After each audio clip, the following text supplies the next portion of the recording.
노도부대 보병 제2사단 이야기 7. 6.25 동남 발발과 사단의 화해. 네 번째. 한편 제7사단은 역습명령에 따라 이날 오전 8시에 제1연대는 동두천 방면으로 수도경비사단에서 배속된 제18연대는 양주군 신산리를 향해 반격을 시작했습니다. 그리고 제1연대는 놀랍게도 동두천 소요산까지 진출하는 데 성공했으나 제18연대는 신산리 북동쪽 봉암리 부근에서 적과 접전 중에 와해되고 말았습니다. 거기에 포천 역습을 맡은 제2사단의 공격이 실패했다는 소식이 전해지자 동두천에 진입한 부대들은 포위될 위기에 처했고 이로 인해 이들도 분산 철수할 수밖에 없었습니다. 이와 같이 다급한 상황에서 의정부 북쪽 금호동에 포진한 육군포병학교 제2교도대 대장 김풍익 소령은 제2포대장 장세풍 대위 등과 함께 105mm 곡사포로 북한군의 전차를 공격해 무안궤도를 파괴하여 적 전차를 멈춰 세우는 데 성공했습니다. 그러나 후속포탄을 장전하는 도중 뒤따르던 적 전차의 공격으로 제2포대장 6번 포대원들과 함께 장렬히 전사하고 말았습니다. 이렇듯 의정부 축선의 방어진지가 차례로 무너지면서 결국 서울 함락은 시간 문제가 되었습니다. 6월 26일 오후 1시에 북한군 전차부대가 의정부 시내에 진입했습니다. 이때쯤 제2사단 제25연대가 열차로 이동하여 의정부 남쪽 백석천의 방어진을 형성했습니다. 그리고 이날 오후 5시 전차 20여 대를 앞세운 북한군 행렬을 맞이합니다.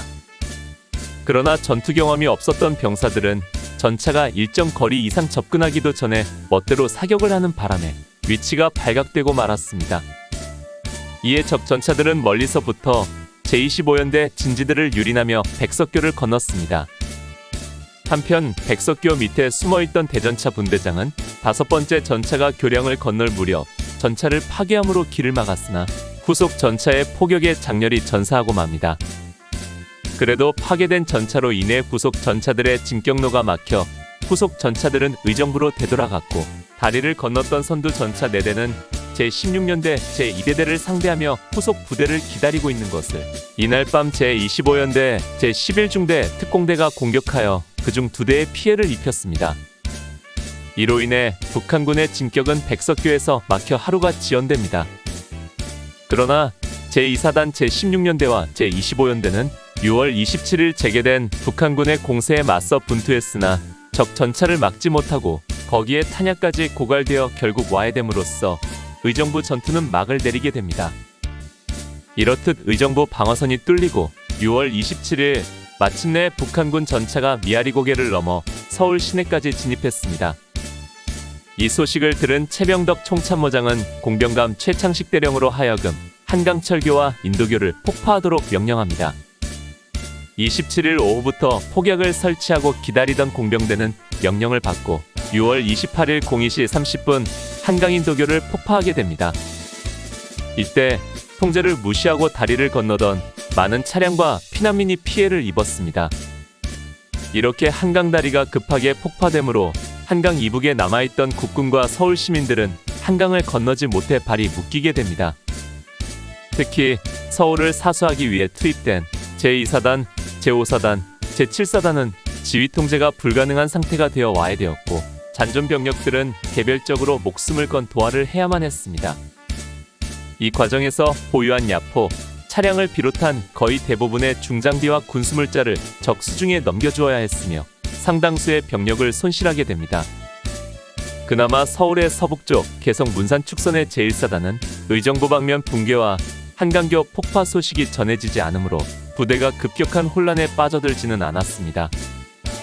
그로 인해 포위 직전에 개인 또는 분소대 단위로 흩어져서 한강을 도와 철수하므로 어느 정도 부대 건재는 유지하는 데 성공하게 됩니다. 그러나 이 과정에서 보유 중화기를 모두 상실하였고 병력의 손실도 막대하여 백선엽의 자서전에서 언급되기로는 개전 당시에는 8,000명 이상이었던 부대가 한강 이남에서 재집결했을 때는 약 1,000에서 2,000명 수준으로 급감했다고 합니다. 그래도 1사단이 서부전선에서 나흘 동안 적을 막아주므로 김포 인천 쪽으로의 적 진출이 늦어져 한강 방어선을 형성할 여건을 만들 수 있었습니다. 이로써 의정부 전선에 투입된 제2사단과 제5사단, 제7사단은 완전히 와해됩니다. 이는 적에 대한 정보와 전선 상황을 제대로 파악하지도 않고 서울 사수라는 강박관념에 사로잡힌 최병덕 총참모장을 비롯한 군 수뇌부의 오판 때문이었습니다. 마치 불나비가 불 속에 뛰어들듯 후방에 주둔하던 부대들을 의정부 전선에 도착하는 대로 소규모 부대로 축차 투입하는 무모한 전술을 펼친 것입니다. 이 과정에서 전반적인 전황 분석이나 적정을 감안한 통제나 작전은 없었고, 사단장은 자기 예하 부대가 어디서 어떤 전투를 치르는지조차 알지 못하는 어처구니 없는 상황까지 벌어졌습니다. 지휘체계가 무너진 군대는 전투력을 상실하게 되고 전쟁을 수행할 수 없습니다. 거기에 성급한 한강교 폭파는 상황을 더욱 악화시켰습니다. 의정부 전선이 뚫리고 적이 서울로 진입했다는 사실만으로 다른 전술적인 상황은 고려하지 않고 한강교를 폭파했다는 것은 분명 문제가 있었습니다. 그것도 한강철교는 제대로 폭파하지 못하고 인도교만을 폭파함으로 혼란은 더욱 가중되었습니다.